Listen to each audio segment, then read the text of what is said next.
Everyone, আশা করি অনেক ভালো আছে সবাই। আজকে চলে আসলাম আবারও ব্লগ নিয়ে। তো আজকের ব্লগটি জানোই, আজকে আমার হাজব্যান্ড যাবে কালিম্পং। আমাদের শিলিগুড়িতে কালিম্পং আছে, ওখানে যাবে। অনেকে হয়তো চেনো, অনেকে হয়তো চেনো না, যাই হোক বাইরে কাজে যাবে। তাই আমি এখন মার বাড়িতে যাব, আমার হাজব্যান্ড আমাকে নামিয়ে দিয়ে যাবে। তো এখানে আমি চলেও আসলাম। এখানে এসে আমি বসেছিলাম, বসে বসে ভাবছিলাম আজকে আগে একটা বাড়িতে আসলাম, তারপর যাবো মার বাড়িতে। এখানে একটু দরকার ছিল, এখানে সারাদিন থাকবো, তারপর বিকেলের দিকে মার বাড়ি যাবো। এখানে অ্যালোভেরা গাছটা চোখে পড়াতে অ্যালোভেরা একটু লাগিয়ে নিলাম। তোমাদের একটা অ্যালোভেরার ভিডিও আলাদা করে আপলোড করব, দেখে নিও। এখানে আমি অ্যালোভেরাটা মাখছিলাম, বোরিং লাগছিল বসে বসে, কী করবো বলো, একা একা। আমার হাজব্যান্ড চলে গেছে, ও ফোনও করেনি, ওর ফোনটা নষ্ট হয়ে গেছে। তো এখানে দুপুরে আমরা খাওয়া দাওয়া করে নিলাম, আমি খাওয়া দাওয়া করে নিলাম আলু সিদ্ধ, তারপরে বেগুন ভাজা, ডিমা শাক ভাজা, তারপর গুঁড়ো মাছের চচ্চড়ি দিয়ে ভাত খেয়ে নিলাম। এখানে আমি খাওয়া দাওয়া করে এখানে বসেছিলাম।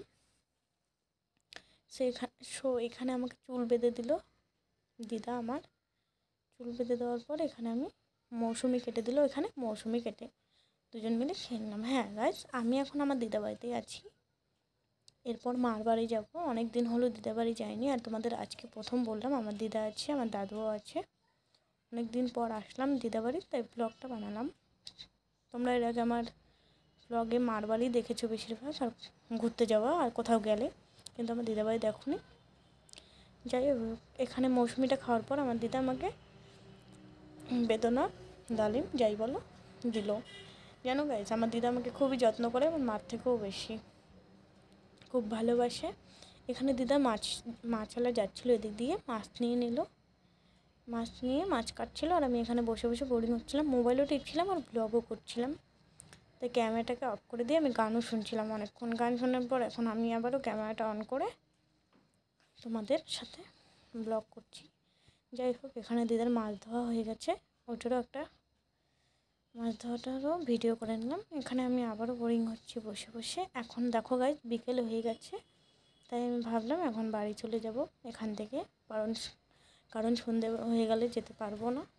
তাই আমি উঠে পড়লাম এখান থেকে, দিদাকে বললাম আমি বাড়ি যাব। দিদা তাই বললো দাঁড়া, তেল দিয়ে দিই চুলে, তারপর যা। তারপর তেল দিয়ে দিল দিদা আমাকে চুলে।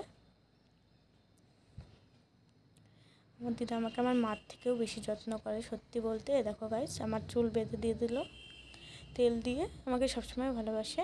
ছোটো থেকে আমি দিদা বাড়িতেই বেশি ছিলাম। তো গাইস, এখানে দেখছো আমার হাতে কত কিছু, আমরা বেরিয়ে পড়েছি রাস্তায়, এখন দাঁড়িয়ে আছি দিদাবাড়ি গেটের সামনেই। তো গাইস, চলে আসলাম আজকে ব্লগটি এতটুকু। নেক্সট ব্লগে মার বাড়িতে কী কী করলাম ওটাও চলে আসবে ব্লগ। বাই বাই, চ্যানেলটিকে সাবস্ক্রাইব।